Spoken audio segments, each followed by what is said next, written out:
dari area sebelah kiri membuat dari Last Survivor yang lain agak ke-trigger untuk melakukan regrouping membantu dari seorang Last Nails. Di atas Osaka, Vertice datang bersama dari Berlin, makin mengerikan lagi, makin memusingkan lagi fight yang terjadi. Tapi dari Osaka, SKRL-nya tajam menembus badan dari seorang Akil. Tapi dari Quirk mencoba fight 1 versus 2, dapetin Adam.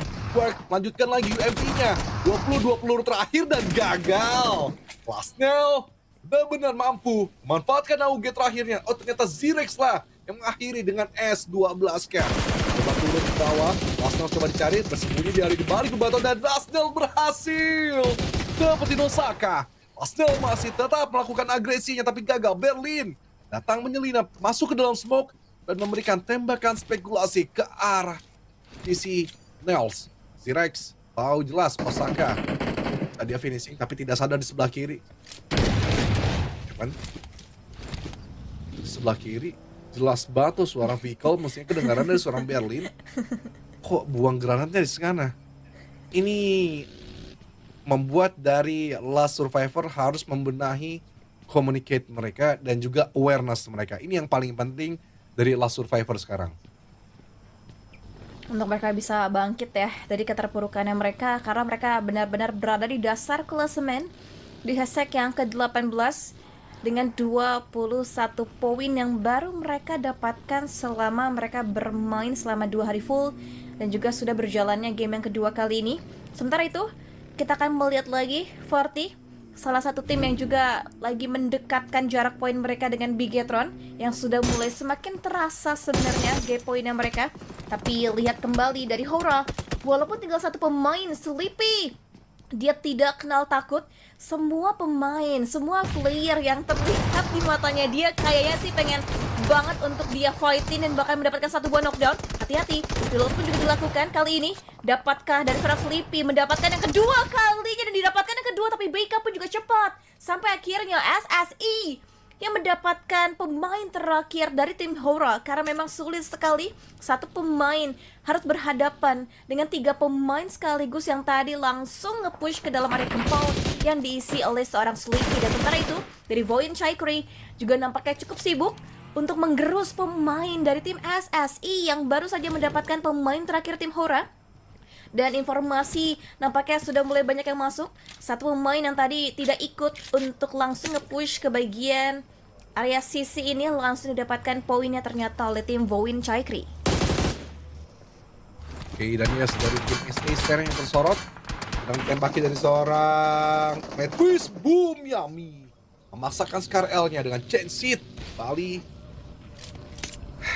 Redfish apes. Tapi ya ini gameplay dari dia biasa agak pisah jauh, coba cari celah, coba cari spot, dan resiko yang dimiliki adalah seperti sekarang, ketika ada satu pawai 17-an lalu lalang terjadi, langsung Redface nggak bisa berkata banyak. Dan apalagi yang dilawan adalah salah satu FMVP yang datang dari region Indonesia di MPL ID kemarin di Surabaya.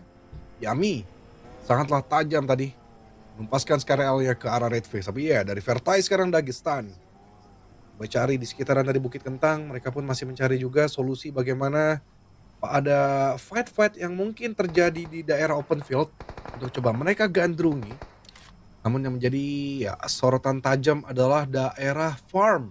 3 tim yang berbeda, Bigetron, APG, dan juga Relic yang sudah bertengger di sekitaran kanan Milta. Menbuk Sports pantau dari Dani ataupun Okta memberikan spray tadi ke arah Boychill. Boychill coba regrouping, balik ke arah dari Potato. Akankah pemain boom akhirnya melakukan satu decision menabrak compound yang ditempati oleh Void Chaikri. Zeta coba melihat dulu awareness, jangan terlalu overfokus ke arah boom memang. Dan meskipun dari Boychill memanfaatkan bandage untuk dia kunyah dan balak terpantau sedang melakukan blokade ke arah dari tim Hawk. John 77 kayaknya nggak bakal bisa lepas dari genggaman dari seorang Valaqueen. Ya sih, ini kayaknya satu pemain langsung benar-benar dicari terus, getol sekali ditungguin, bahkan sampai setup smoke juga untuk bisa nantinya memblocking vision dari tim Hawk yang coba memberikan backupnya tentu pasti ke satu pemain yang sudah terdampar di dasar laut kali ini. kayaknya agak sulit, dan ini mau berapa lama ya mereka tahan-tahanan karena mungkin zonanya pun juga masih mendukung. Dan sekarang bahkan masih didukung juga kalau misalnya Forti masih ingin nahan sampai mendapatkan satu poin yang tidak ingin mereka lewatkan. Tapi OG punya pemikiran yang lain, dia akan langsung lebih dalam lagi ke dalam area circle, dan sementara itu pertemuan adanya closing rotations between two teams yang membuat Golden Spear lagi-lagi terculik satu pemainnya, dan satu pemainnya pun juga ternyata sekarang Audrey dalam bahaya karena Ace I8 sudah mulai datang, tidak ingin melepaskan tentu untuk satu poin berharga kali ini, dan di follow up backupnya datang, 2 pemain, 3 pemain, dan Audrey the last man standing. Golden Spear lagi-lagi gagal untuk mereka bisa ada di late game setidaknya untuk di game kali ini. Ya, sulit sekali dari tim Golden Spear, kayaknya masih belum menemukan essence gameplay untuk mereka stable.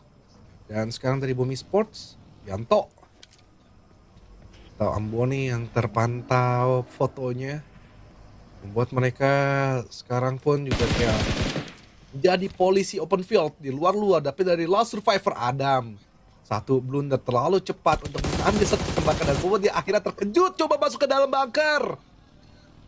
Ini Last Survivor benar-benar banyak deh. Ini butuh coach banget, bahkan dari coach yang apa ya, coach yang penuh dengan teori. Ini cocok buat pemain-pemain dari Last Survivor. Basic untuk memainkan lobby seperti ini, mereka benar-benar belum dapat banget. Harus banyak jam terbang lagi untuk Last Survivor mengikuti event-event seperti Ruthless seperti ini. So ya, tembakan kayak tadi ada menjadi pemain solo, nggak perlu untuk buru-buru buka tembakan. Apalagi pemain solo yang masih early ini bakal ditargetkan, bukan bakal sih, ya lebih baik ditargetkan itu dapetin satu at least placement point, yaitu hashtag 8 ataupun hashtag 7. Namun dari VT, ya look, 6-6 coba melakukan fight 3 versus 2 bersama dari tim Pandum, Leon DZ, tim Z, Joe Brinky, eksterkan timnya juga. Saat ada di Alliance tapi tarik mundur dulu. Ada kekhawatiran nampaknya ketika mereka ingin melakukan attacking. Mungkin ada tetangga-tetangganya yang bakal coba merusak partian mereka dan Flyboy. Ternyata APG, yang dimana fight sedang dibangun oleh VRT dan juga Pandum. APG mengerecokin dan bener aja membuat dari keputusan Vertice sangatlah bijak, sangatlah tepat untuk tidak memaksakan fight ke arah dari Pandum. Alpha Gaming ternyata mereka memainkan juga skema yang namanya third party. Ya sih, semuanya kayaknya itu adalah keuntungan yang paling enak didapatkan, poin-poin eliminasinya mereka. Tapi buat jadi third party pun juga bukanlah hal yang mudah, cuman semata-mata langsung nangkep, langsung push. Mereka pasti harus bisa membaca dari elimination feeds-nya, mereka hitungin tim mana yang lagi perang, dan juga nanti next stage-nya akan seperti apa untuk mereka lanjutkan rotasinya lagi. Jadi sudah pasti penuh perhitungan ya semua yang dilakukan oleh masing-masing tim. Dan sekarang kita akan melihat perhitungan poin dari Boom Esports yang sudah mendapatkan 2 poin eliminasi. Akan dicari lagi poin yang ketiga seharusnya, karena game yang pertama kayaknya Boom belum dikasih begitu banyak kesempatan untuk mereka bermain dengan baik. Tapi what happened to Crypto? Tiba-tiba jatuh ASI8 satu pemainnya. Kita nggak tahu apakah bisa di revive atau tidak, tapi ternyata justru malah didapatkan poinnya oleh tim 40. Dan 5-2 pun juga melakukan hal yang sama. Ini satu kerugian yang ternyata akibatnya fatal ya bagi tim ASI8. Dengan knock-nya satu pemain mereka langsung menjadi bulan-bulanan mangsa juga untuk tim-tim lainnya. Dan sekarang kita akan pantau kembali dari sisi Bowen Esports yang terus memberikan pressure-nya, memberikan gertakannya juga untuk semua tim-tim yang dirasakan menjadi ancaman bagi mereka kali ini.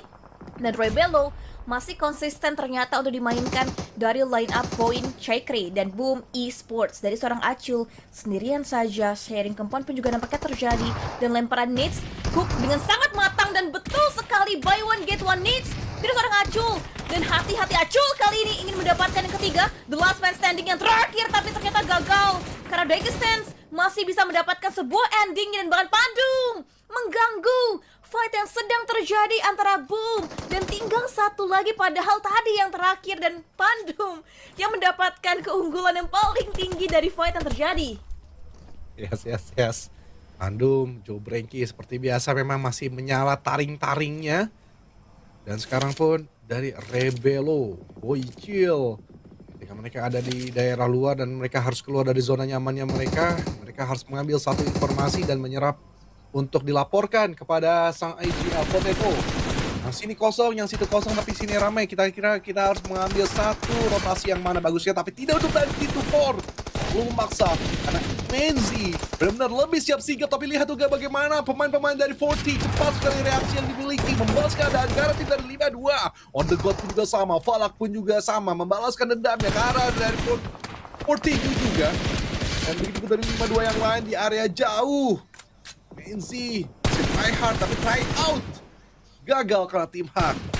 Coba lagi melakukan ujian fight third party. Tim Hak. Mereka ngerusuin banget, tapi Forti agak berhati-hati. Mereka sangat tepat untuk melakukan touchdown.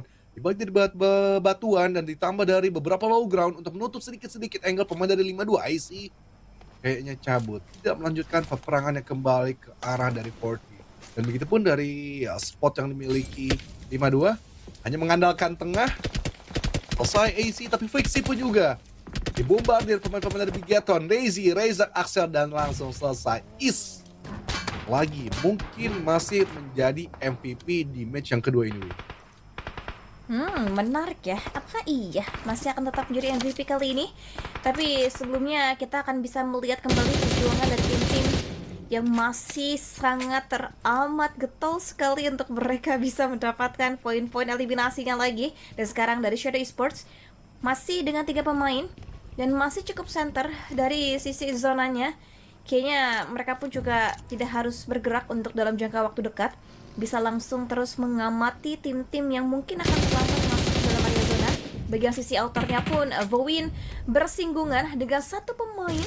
Entah Voin tahu atau tidak, kita masih belum tahu pasti, tapi kayaknya harusnya tahu karena akhirnya dari tim SSI, Rixie, HBD ke pemain Voin dan bahkan tinggal satu yang terakhir. Siapa sangka Rixie bisa menarik kaki-kaki dari pemain Voin dan tinggal satu yang terakhir, Boychill. Kerugian yang mungkin tidak disangka-sangka dirasakan oleh Voin Chakri. Dan ini the last man standingnya harusnya udah mulai ketebak. Ketahuan juga pasti, tapi kayaknya Forti tidak ingin berlama-lama, tidak ingin mengambil resikonya karena mereka pun juga harus masuk ke zona. Blue zone-nya pun juga akan segera bergerak. Sementara itu dari APG masih komplit, mereka masih prima sekali dengan 4 pemainnya dan in total sudah mendapatkan 4 poin eliminasi bagi tim APG. Begitu dari SE sekarang, Hanskill, Yoru mendeteksi pergerakan dari Forti yang cukup agresif dari area open field. Hanskill jadi kita batasin sedikit, melihat-lihat juga bagaimana sebelah kanan ada satu yang menarik perhatian dia. Vehicle dari seorang Boychill tercicil setengah HP, hampir saja Boychill di follow up juga dari seorang Yoru ke Mastery. Mengiringi gerakannya dia, namun APG benar-benar di sana agresif sekali, controlling selatan circle yang tidak ada kekhawatiran di lini belakang. Buat mereka nyaman melakukan locking ke arah sisi depan. Dan sekarang dari 40 New tertangkap sekarang, tapi lihat bagaimana dua yang lain kayaknya akan mencoba membalaskan dulu dendamnya dari OG ataupun Falak ke arah tim dari SM Mastery. Nyaris saja punggungnya diberikan pelajaran oleh Falak, menyusul T24 untuk melakukan serangan, tapi granat 1, 2, 3. Nah, dari T24 nih merusak kokangan granat yang sudah diprediksi dari seorang Falak. Tapi dari Mastery, Rehan 1 versus 2. Apakah dia melakukan fight karena dari Fortrip? Jumpingnya masih gagal. Dan OG di take down Mastery, tapi gagal. Tiba-tiba saja T24 reflect balas dendam, revenge to Shadow Esports. Mastery finish di hashtag 5 tanpa membawa eliminasi sama sekali. Tetap jadi perjalanan makro yang bagus untuk mereka tetap mengoleksi placement point. Namun dari APG sekarang akhirnya mereka tahu space banyak, mereka lebih bisa melakukan agresifnya dengan titik-titik third party antara 40 dan juga SE. APG mengambil kesempatan ke 40 selesai, dan Pandum, Relic akankah menjadi korban keganasan sedari awal dari tim APG, Windy? Betul, terus dikejar, terus diberikan pressure. Dan sekarang selain APG, kayaknya Relic saling sama-sama mengcook sebuah needs. Makanya tidak tembakan, baik itu untuk Relic maupun untuk tim Pandum. Dan sekarang Leon DayZ sudah low sekali HP-nya. Dengan splash damage kecil pun udah bisa menumbangkan satu pemain dari tim Pandum. Dan sekarang the last man standing dari Pandum ada di lantai yang kedua. Dreamzy masih menahan stepnya, akan menyambut, tapi ternyata disambut dengan hangat juga dengan utility yang dilemparkan dari tim Relic. And this is it, the final blow between RPG and a Relic. RPG dan juga Relic akan coba memberikan setupnya satu sama lain. Di bagian belakang nampaknya Zeal sudah ready dia untuk mengincar bagian backline yang akan diisi segera mungkin. Tapi informasi yang ternyata masih akan terus dimantapkan lagi oleh tim APG karena split 2-2 dilakukan. Dan sekarang mau tidak mau Relic harus bisa masuk dalam zona selanjutnya. Tapi ketika dia coba untuk bisa masuk lagi, lihat betapa ready-nya pemain-pemain dari APG yang nanti untuk bisa meng-cut pergerakan rotasi yang akan coba dilakukan oleh tim Relic. Oke. Karena dari APG mereka pun tidak terlalu sembrono, tapi secara control circle mereka benar-benar ada di middle circle. Dan yes, beberapa compound pun juga sudah diamankan. Refuse terutama yang sudah mendapatkan sisi atas ataupun vision tertinggi, tapi Dok mengambil kesempatan terlebih dahulu karena Relic coba melakukan perlawanan Loki, gagal tadi untuk menumbangkan satu pemain yang ada di open field, yaitu Dok.